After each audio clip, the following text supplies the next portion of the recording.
Eh bien salut tout le monde, on se retrouve aujourd'hui pour une vidéo sur un comparatif de souris gamer. Alors j'en ai pris 4, j'ai le droit de dire ce que je veux sur les souris car je les ai achetées avec mes propres deniers, donc je suis libre. Et je vais pas me gêner à vous dire si c'est du bon ou du mauvais. J'ai choisi 2 souris d'entrée de gamme et 2 souris en haut de gamme. Et n'oubliez pas, si vous avez aimé la vidéo, le pouce bleu, ça fait plaisir et ça fait référencer la chaîne. Allez, c'est parti!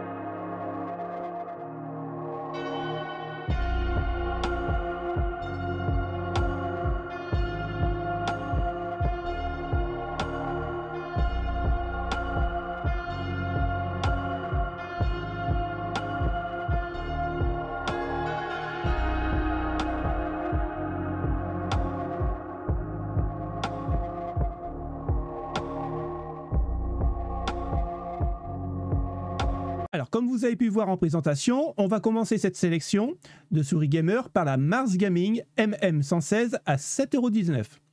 On va aller voir ses données techniques et on va prendre ce qui nous intéresse. On ne va pas vraiment rentrer dans les détails. Aujourd'hui, on sait que son poids est de 75 grammes. La dimension de cette souris, on est à 12 cm de long, 7 de large et 4 de hauteur. C'est pour une main droite. Désolé pour les gauchers. On a 6 boutons sur cette souris. On a un éclairage RGB de cette couleur, comme vous avez pu voir en présentation. Les pieds de souris sont en téflon. Le DPI réglable de 400, 800, 1600, 3200. On a un cordon en nylon tressé, je dois dire de très belle facture. Et le câble fait 1,60 m.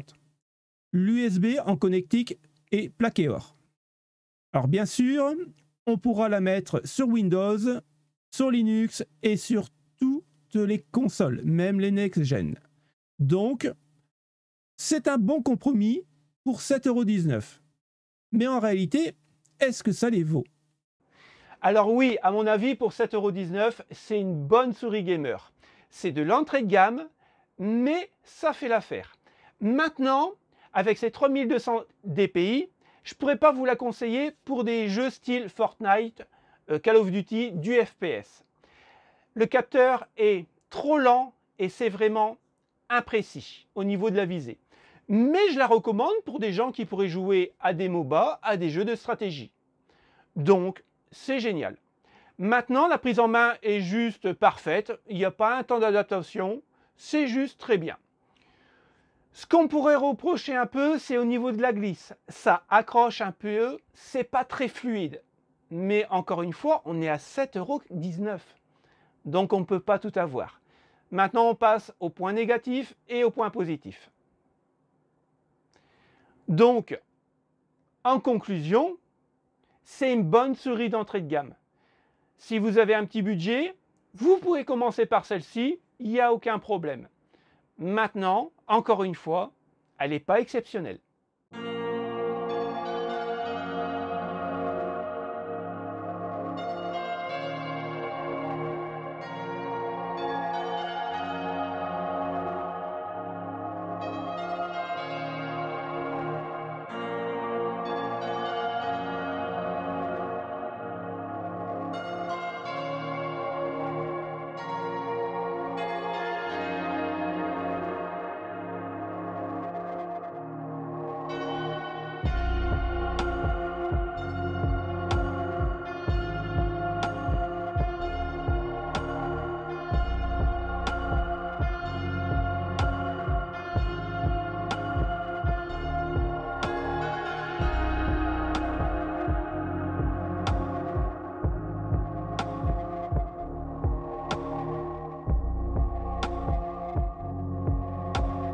Pour 19,99 €, The G Lab nous propose une souris gamer, la Cult Radium. on est avec un capteur optique ajustable. On peut passer de 600 à un maximum de 4800 dpi. On a un cordon tressé de 1,80 m, il est noir. Les dimensions de la souris, on est à 12 cm de long, 7 de large et 4 de haut. Via le logiciel Glab, on pourra paramétrer les 7 boutons de la souris et aussi le RGB.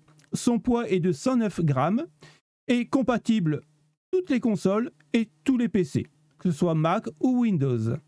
Et malheureusement, encore une fois, c'est une droitière. La Culture Radium est un très bon compromis pour commencer le jeu vidéo. On ne va pas surligner, 19,99 €, c'est vraiment correct pour le prix et franchement, ça les vaut, mais pas plus. Et avec ces 4800 dpi, on va pouvoir jouer à des sessions de FPS ou alors du MOBA ou des jeux de stratégie sans aucun problème. La prise en main est assez facile, mais il y aura quand même un petit temps d'adaptation. En tout cas, c'est ce que j'ai ressenti. La glisse est correcte, mais sans plus. Ça ressemble un peu à la Mars Gaming de ce côté-là.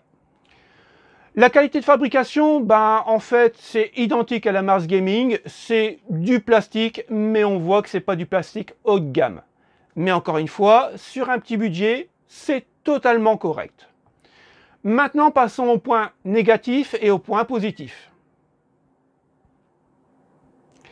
Donc, est-ce que c'est une souris que je recommanderais? Eh bien, je dirais oui. À la rigueur, si vous avez un petit peu plus de budget, prenez cette souris par rapport à la Mars Gaming. Elle est beaucoup mieux pour son prix.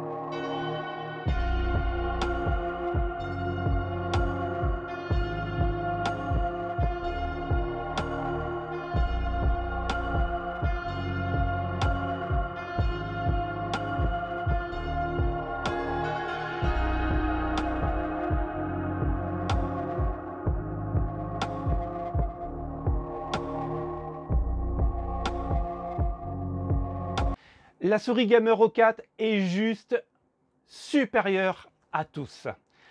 La glisse est parfaite, la prise en main est instinctive. Au niveau de fabrication, c'est un exemple pour les autres marques.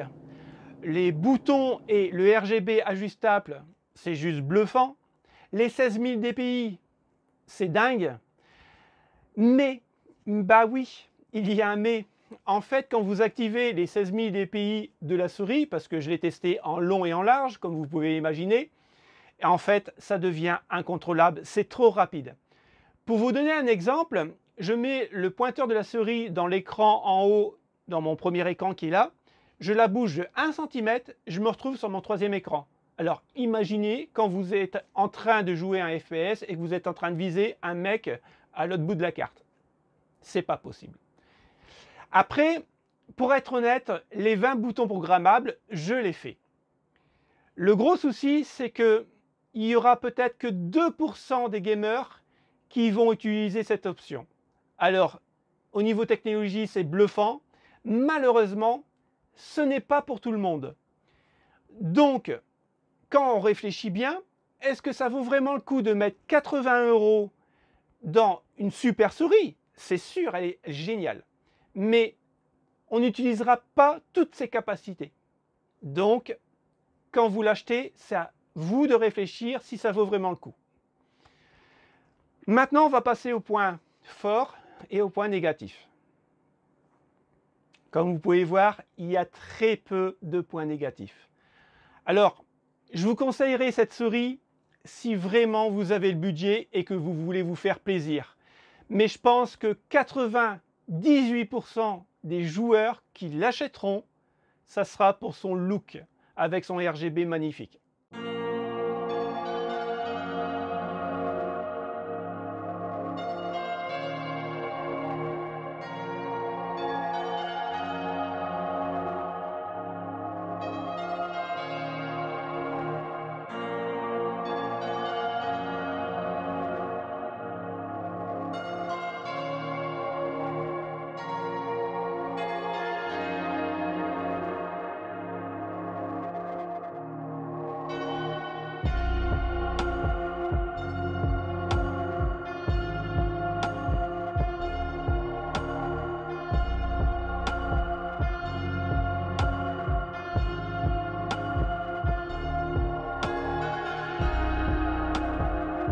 Je vous présente la souris gamer la plus vendue au monde, la Logitech G502.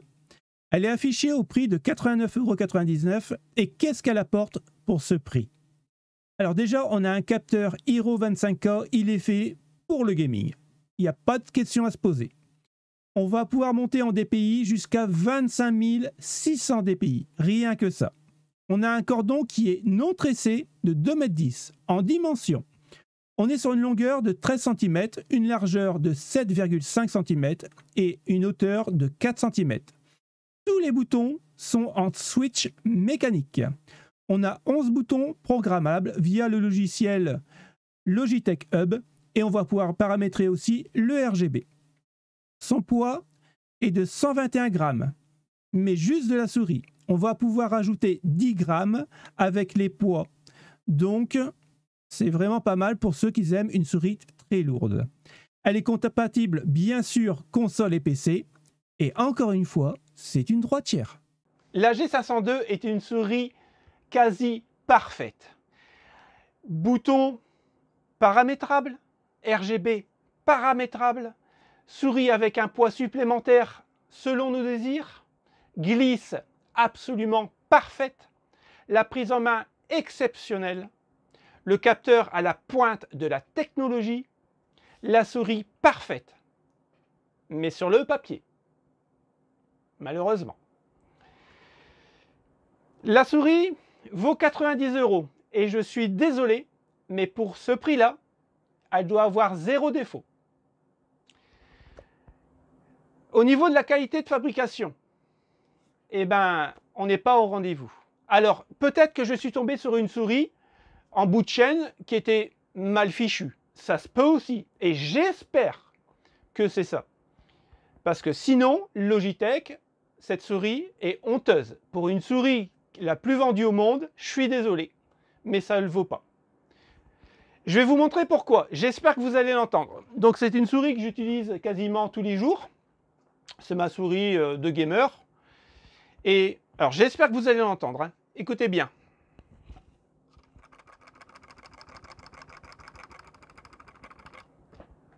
Il y a un bruit. En fait, au niveau de la molette, ici, il y a du jeu.